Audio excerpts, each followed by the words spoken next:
Think of the days on the South Dakota prairies before there was a telephone. Miles separated neighbors, and in an emergency or times of trouble, there was no way to call for help. Today, we take for granted that you can not only call, but that you can Google or YouTube it at any point in time.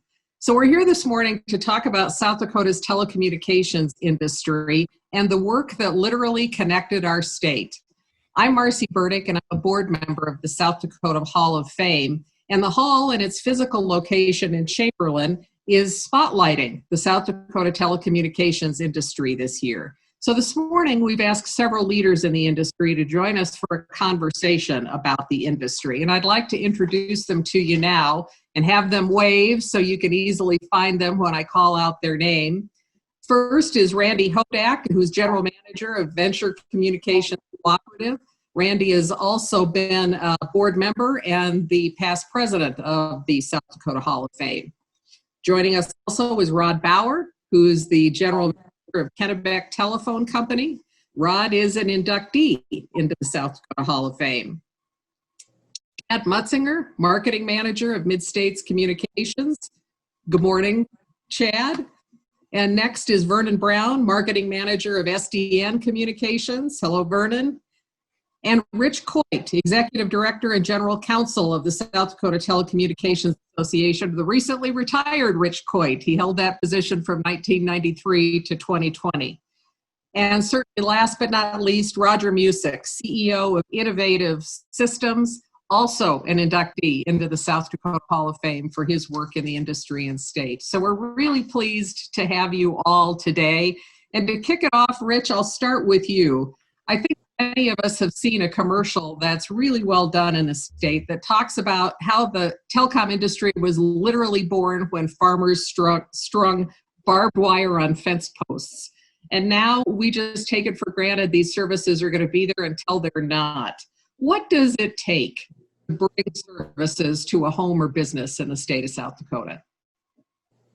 Well, I first, for a little background, South Dakota Telecommunications Association represents 18 of South Dakota's rural telecom companies, rural broadband companies, and that's almost all of South Dakota's rural broadband providers that are also telephone or telecom companies.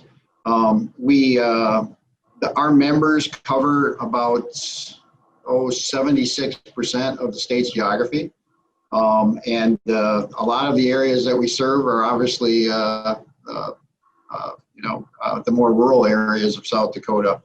I guess what it takes from my, experience, working for SDK for the period that I have, what really stands out to me is just the extent of the commitment. The service commitment and the business commitment. Sure. SDN was started in 1989 to really link all of those then telephone companies, today broadband companies, together for some centralization of services. And so in our industry, it's called the middle mile. And that's what really SDN does, connects all of them together so they can centralize internet services, transfer of data. For example, SDN is working to bring broadband connectivity to businesses and residents in the Black Hills. Imagine what it'll do for the residents of the Black Hills, and more importantly, public safety. We've worked closely with the volunteer fire departments, and the stories they have about snowmobile accidents, the vehicles, the little recreational vehicles going through the hills now, and when is an accident, and they can't even get a cell phone to work in those areas, it is dangerous for people. And we have to turn that around quickly. And our industry is making that investment. I think you raised some really important points. And I was thinking about the days when I was a working journalist here in the late 80s and early 90s and the forest fires, and getting information out to consumers when even the emergency entities couldn't connect to each other. And the challenges of that we don't see today because of the services that your industry have provided. The message that I always carry when we talk about mid-state or the cooperative mentality is it's not so much if you strip away all the technology and what it takes to deliver service, it's really the belief in making those personal connections and getting people connected in these rural areas and believing in the rural America. All of our companies, whether it be Venture or Kennebec Telephone or Midstate or Santel or Triotel, whoever it is, were started because nobody else wanted to provide services out in these areas. And we answered that call, and that call was to serve our neighbor. And it started with a bunch of oftentimes farmers who didn't understand the technology or what they were wanting to do, but they wanted to take care of their farmers and have the same connections that people that live in the big cities have.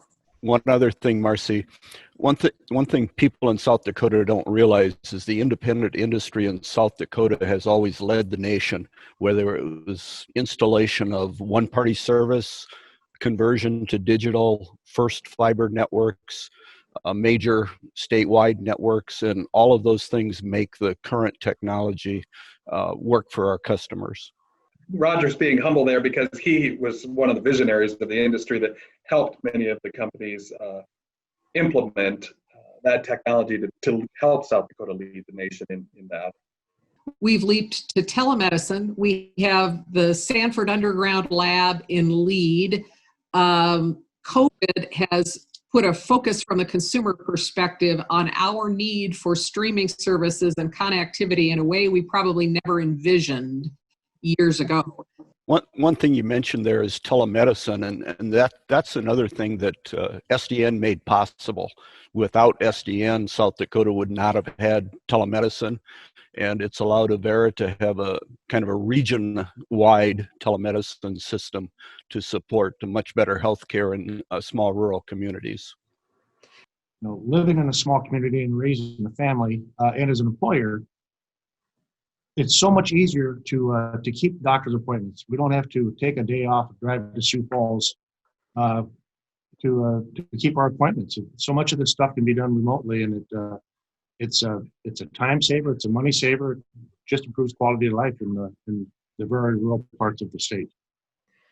I am so glad we had this opportunity to do this conversation this year when the importance of broadband may be at the forefront of every consumer's minds in a way that it never was before, and to learn more about how the industry evolved in the state and the leadership role that you guys have taken. So on behalf of the Hall of Fame, as a South Dakota broadband customer, thank you for all you do and for your time this morning.